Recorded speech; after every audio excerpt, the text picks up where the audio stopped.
Good afternoon. I'm glad to be on the conference call on the teleconference, and so getting ready for a big game coming up, our all-white rivalry game against Georgia State, so we're super excited to get back in the win column. Thank you, Coach. As a reminder, it's star one to get in the queue. Our first questions come from Whitney Hayworth. Whitney, please go ahead. Coach, good morning. How are you?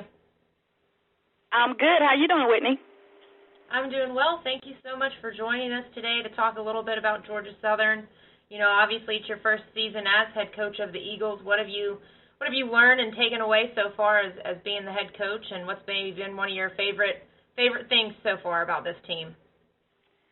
Well, Whitney, I learned that I still don't like losing, but I also enjoy the journey that we're taking, and so it's amazing because I feel like we're having really strong practices that some of our fans aren't able to see, and so if we can just take those practices onto the game floor, I think, you'll see a different Georgia Southern team on the court.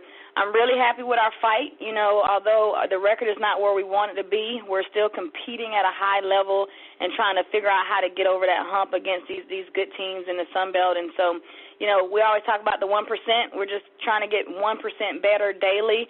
The six seniors that we have trying to buy into the new system and style of play that we're trying to implement here. And so it's a slow process, but it's actually an enjoying process with us and the new staff. Despite some of those losses, which no one likes to lose, you have made set a number of school records. You started 2-0 in Sun Belt play. So what does it mean to come in as head coach and be able to adjust with your players and set some of those records and make a stamp on the program like that? I mean, it's a good thing, and so I definitely love breaking any type of record, but it's good for the players to be able to enjoy those records being broken, whether it's hitting 14 threes, it's starting off the conference 2-0.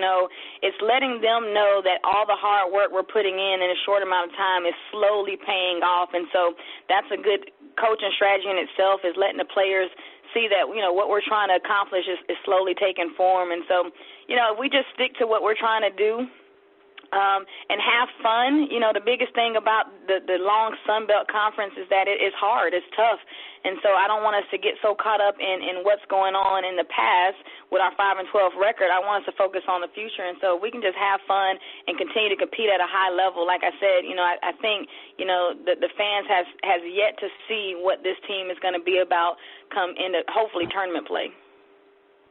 And last one from me, kind of off of that, you're a very strong defensive-minded coach. So how have you seen your team improve in that aspect and hopefully continue to improve to get you to the tournament and, most importantly, get you to New Orleans?